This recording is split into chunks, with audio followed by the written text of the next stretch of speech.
virou seu trabalho? Porque você tinha 19 anos quando teve essa transformação. Sim, cara. Mano, eu preguei a primeira vez com 20 anos de idade.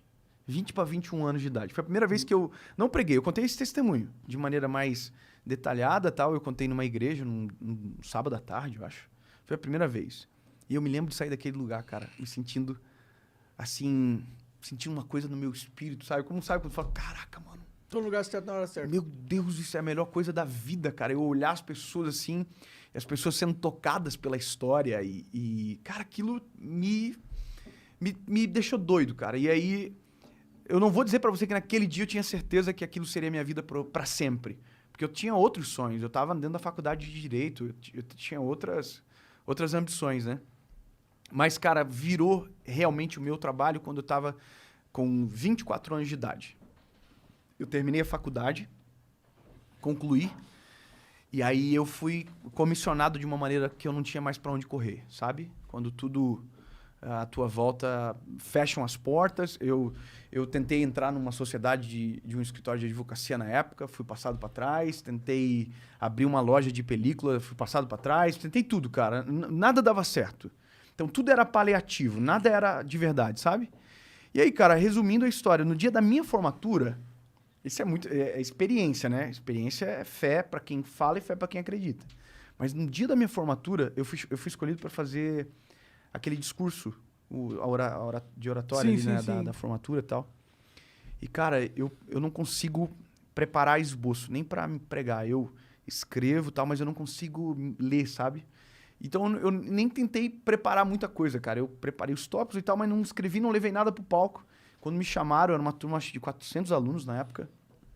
E aí eu comecei a falar do que estava no meu coração. Falei, olha, hoje aqui vão sair doutores que vão ser referência para o nosso estado, quem sabe para o Brasil, tal, desembargadores, juízes. E dentro do meu coração, cara, dentro do meu espírito, eu ouvi uma voz que falou tão claro comigo que eu comecei a chorar na hora, no meio do discurso, cara. Eu falei, no meu espírito eu ouvi assim, e daqui sairá um pregador na minha palavra. Mano, eu comecei a chorar e as pessoas que estavam... Pensaram que eu estava muito emocionado com o discurso, mas no fim eu desconectei completamente, cara. E aí, aquilo foi tão agudo dentro de mim, cara, que quando eu saí, eu falei, acho que eu falei pros meus pais isso e pra minha esposa.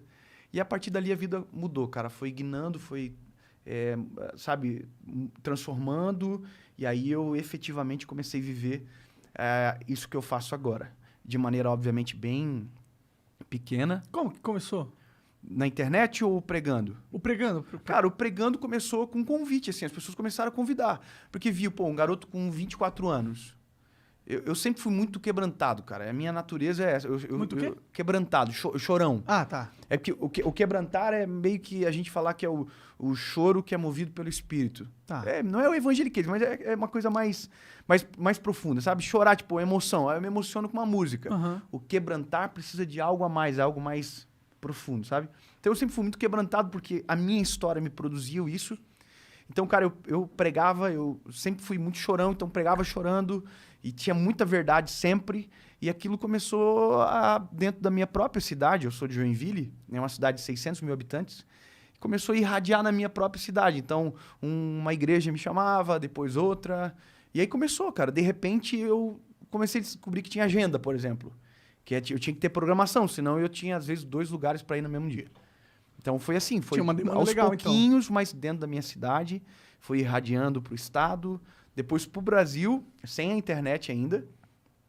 E aí a internet potencializou tudo. Foi do boca a boca, então, que Foi, no cara. começo. Foi de maneira... E aí eram sem igrejas milagre. que chamavam vocês? Sim, igrejas. Igrejas. Entendi. Mas você ganhava pra ir nessas igrejas ou era algo que você fazia de graça? Cara, eu vou falar pra vocês um negócio. Quando eu comecei, eu não sabia que existia oferta. A gente não fala cachê nesse meio, né? Uhum. Fala cachê quando é, por exemplo, um evento que a gente vai fazer num ambiente que não seja igreja. Claro, Que é algo, por exemplo, profissional e tal, corporativo. Mas, por exemplo, quando eu recebi a primeira oferta, eu me lembro que o pastor me chamou e me deu um valor tipo de R$200. Cara, eu peguei aquilo na mão, assim, eu falei, pastor, mas por quê?